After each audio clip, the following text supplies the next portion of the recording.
saya, kiranya Bapak Ibu Saudara semua di dalam kemurahan dan kebaikan Tuhan.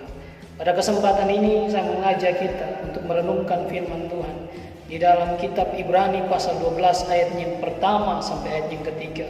Namun saya akan bacakan ayat yang kedua. Demikian firman Tuhan.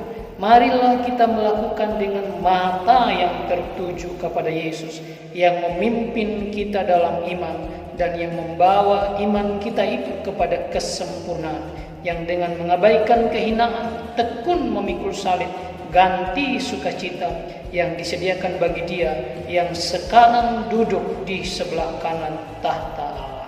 Amin. Bapak Ibu saudara dikasih Tuhan, saya memberikan tema perikop ini memandang pada Yesus dengan penuh perhatian. Kalau kita lihat ayat yang kedua dikatakan, marilah kita melakukan dengan mata yang tertuju kepada Yesus. Pasal 12 di dalam Ibrani ini sedang berbicara tentang berlomba dengan tekun. Bagaimana bisa menjadi pribadi yang dapat berlomba dengan tekun. Dan ayat yang kedua dikatakan, marilah kita melakukan dengan mata yang tertuju kepada Yesus. Apa makna daripada ayat ini, yaitu mata yang tertuju kepada Yesus? Yang pertama, bisa dikasih Tuhan, ayat itu mengajak kita bahwa kalau kita memandang Tuhan dengan penuh perhatian, artinya bahwa yang pertama bergantung total kepada Yesus. Keberhasilan seluruh aspek kehidupan kita di dalam keluarga, pekerjaan, usaha, pelayanan, apapun yang saudara dan saya lakukan akan berhasil, akan mampu, akan bisa kalau kita bergantung sepenuhnya kepada Tuhan Yesus. Di sana dikatakan bahwa Bapak Ibu saya dikasih ayat 2 dikatakan, marilah kita melakukan segala hal.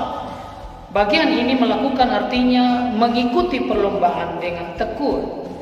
Ya, artinya bahwa itu hanya dapat berhasil kalau kita memandang kepada Yesus dengan penuh perhatian. Apa maknanya? Yaitu bergantung total kepada Tuhan. Artinya memberikan konsentrasi penuh kepada Tuhan Yesus. Di dalam Yohanes pasal 15 ayat keempat, firman Tuhan berkata bahwa tinggallah di dalam aku dan aku di dalam kamu. Sahabat seperti ranting tidak dapat berbuah dari dirinya sendiri kalau ia tidak tinggal pada pokok anggur, demikian juga kamu tidak berbuah jikalau kamu tidak tinggal di dalam aku. Keberhasilan, kemampuan, seluruh apa yang kita lakukan menjadi nyata kalau saudara bergantung total kepada Dia yang telah menyerahkan segalanya untuk datang menebus dan memberikan teladan contoh. Dan keberhasilan kita, Bapak Ibu dikasih Tuhan, tidak tergantung kepada kemampuan kita, pengalaman kita, tetapi seberapa jauh saudara dan saya bergantung sepenuhnya kepada Tuhan. Yang kedua, Bapak Ibu dikasih Tuhan, di sana dikatakan bahwa memandang pada Yesus dengan penuh perhatian artinya harus rela menanggalkan beban dan dosa. Apa sih artinya? Yang pertama, beban itu berbicara tentang ketergantungan atau perhatian penuh kita kepada dunia. Kita alihkan bagaimana hanya melihat kepada Yesus saja. Yang kedua, dosa artinya segala perbuatan yang tidak sesuai dengan Tuhan. Segala dosa, segala macam kedagingan kita yang tentunya bertentangan dengan aspek pertumbuhan yang menghambat kehidupan kita untuk terus mengikuti Yesus, yang menghambat konsentrasi kita untuk sepenuhnya melakukan apa yang Tuhan mau, baik dalam pikiran, hati, dan seluruh kehidupan. Bapak Ibu, ini penting karena apa yang kita lihat akan mempengaruhi keberhasilan kita.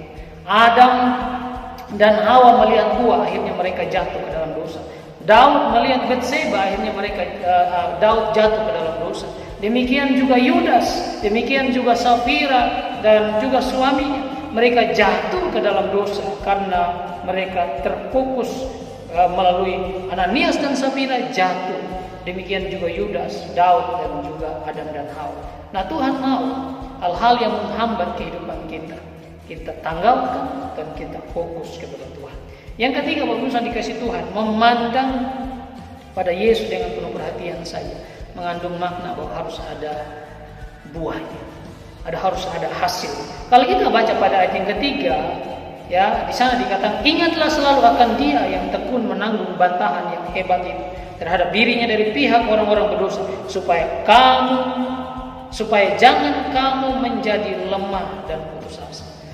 Apa maksudnya? Lemah artinya bahwa kita gampang diombang-ambingkan, gampang dibelokkan, gampang dipengaruhi. Tapi kalau kita fokus, kita melepaskan segala, maka kita menjadi orang yang kuat. Yang kedua, di sana dikatakan bahwa jangan menjadi putus asa. Tuhan tidak mau kita menjadi orang yang putus asa, apalagi dengan kondisi keadaan seperti ini. Tetapi kehidupan orang percaya itu adalah memiliki pengharapan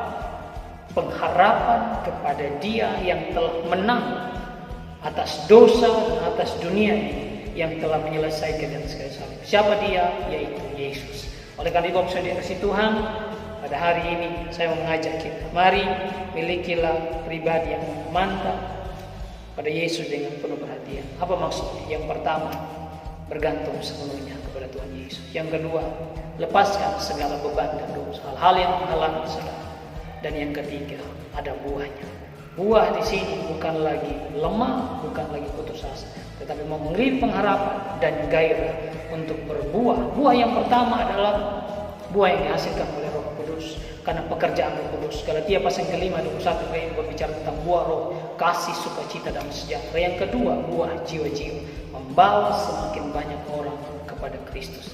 Semuanya hanya bisa kita lakukan dan mampu kita kerjakan dengan baik dan menghasilkan sesuatu yang baik kalau kita memandang kepada Yesus dengan penuh perhatian, yaitu bergantung total kepada